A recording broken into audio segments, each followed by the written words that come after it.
अभी तक आपने एस्ट्रो तक को सब्सक्राइब नहीं किया है तो सब्सक्राइब करें, शेयर करें और कमेंट्स करें।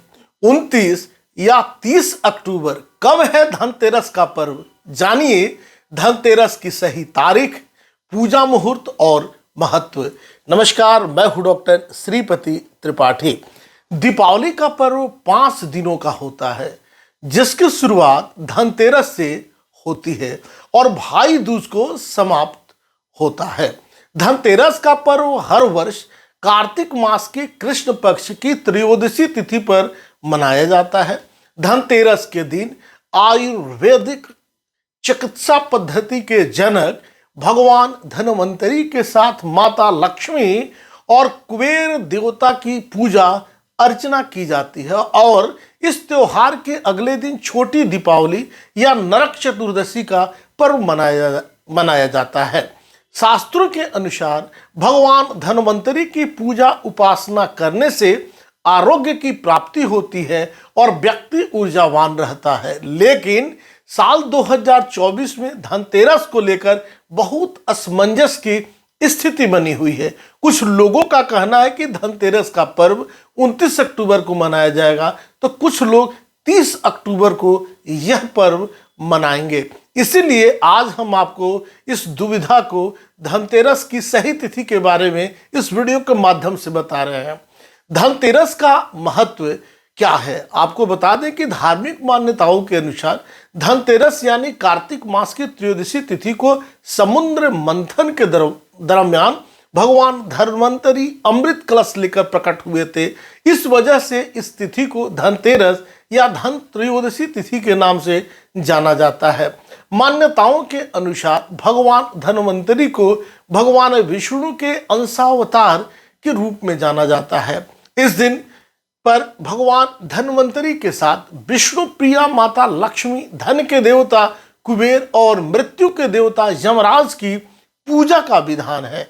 भगवान धन्वंतरी जब समुद्र मंथन से प्रकट हुए थे, उनके हाथों में अमृत कलश होने की वजह से इस दिन बर्तन खरीदने की परंपरा है। धनतेरस के दिन सोना, चांदी, बर्तन, झाड़ू, धनिया आदि खरीदना बहुत शुभ माना जाता है। मान्यता है कि धनतेरस के दिन खरीदारी करने से धन में 13 गुना वृद्धि होती है। साथ ही इस दिन वाहन और जमीन एवं प्रॉपर्टी आदि का सौदा भी आप कर सकते हैं। धनतेरस 2 शब्दों से मिलकर बना हुआ है, पहला धन और दूसरा तेरस, जिसका अर्थ है कि धन का 13 गुना। भगवान धन्वंतरी के प्रकट होने के कारण इस दिन को वैद्य समाज धन्वंतरी जयंती के रूप में मनाता है। धनतेरस 29 अक्टूबर मंगलवार को दिन में 10:59 से त्रयोदशी तिथि प्रारंभ हो जाएगी। अतः प्रदोष काल में त्रयोदशी तिथि मिलने के कारण 29 अक्टूबर मंगलवार को ही धन्वंतरी जयंती एवं धन त्रयोदशी का पर्व मनाया जाएगा। दीपावली प्रदोष काल एवं रात्रि काल व्यापिनी अमावस्या तिथि 31 अक्टूबर गुरुवार को दीपावली का महापर्व मनाया जाएगा।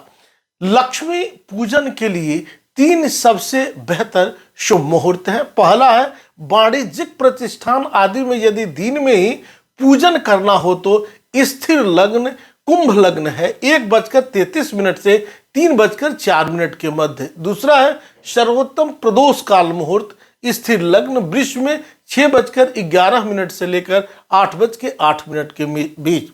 तीसरा है महानिशा के पूजन का मुहूर्त जो स्थिर लग्न होता है। स्थिर लग्न है 12:39 से लेकर आपको बता दें कि रात्रि में 2:53 तक यह सिंह लग्न है।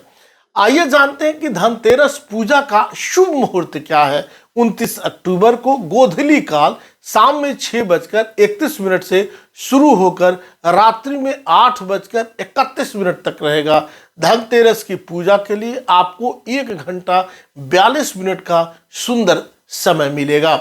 धनतेरस की पूजा हमेशा प्रदोष काल में की जाती है। भगवान धन्वंतरी की पूजा उपासना करने के साथ साथ दीपदान भी किया जाता है। साथ ही घर के मेन गेट, छत, नल के पास एक एक दीपक भी जलाया जाता है। घर के बाहर भी दक्षिण दिशा की ओर मुंह करके जलाया जाता है। मान्यता है कि ऐसा करने से अकाल मृत्यु का भय बिल्कुल नहीं रहता है।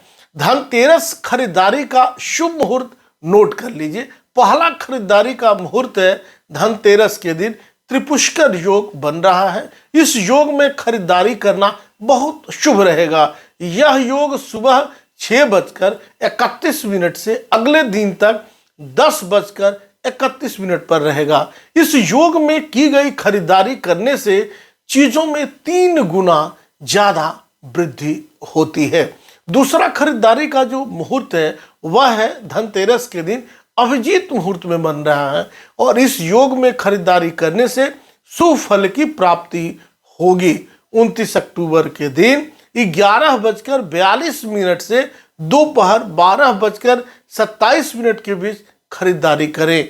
धनतेरस पूजा विधि नोट कर लीजिए कैसे करें।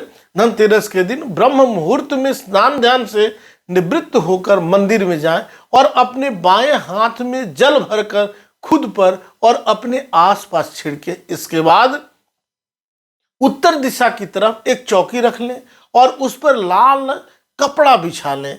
ध्यान रखें कि हर जगह गंगाजल से छिड़काव करें और कुबेर देव की प्रतिमा या मूर्ति की स्थापना करें। कुबेर देव के साथ आप भगवान गणेश, माता लक्ष्मी और भगवान धन्वंतरी की तस्वीर भी स्थापित इस दिन जरूर करें। पूजा के दौरान सभी देवी देवताओं को मौली अर्पित करें। फिर रोली, अक्षत, पान का पत्ता, मिठाई, फल, फूल आदि चीजें भी अर्पित करें। साथ ही कुबेर देव को अपनी श्रद्धा के अनुसार चीजें अर्पित करें। साथ ही आप एक चांदी का सिक्का और नारियल भी अवश्य जो है वह चढ़ाएं। इसके बाद भगवान धन्वंतरी और लक्ष्मी जी की पूजा श्री सूक्त का पाठ करें और घी के दीपक से आरती उतारें। पूजा के बाद प्रसाद को सभी में बांट दें और रात्रि जागरण भी करें। शाम के समय मेन गेट और आंगन में दीपक ही जलाएं क्योंकि दीपावली के पर्व की शुरुआत होती है। अभी तक आपने इस चैनल को सब्सक्राइब नहीं किया है तो सब्सक्राइब करें, शेयर करें और ज़्यादा से ज़्यादा कमेंट्स करें। नमस्कार। अगर आप मुझसे जुड़ करके अपनी समस्याओं का समाधान चाहते हैं और चाहते हैं कि आपकी समस्याओं को ज्योतिष के माध्यम से सुलझाया जाए तो आप हमसे संपर्क कर सकते हैं, जुड़ सकते हैं एस्ट्रो तक पर।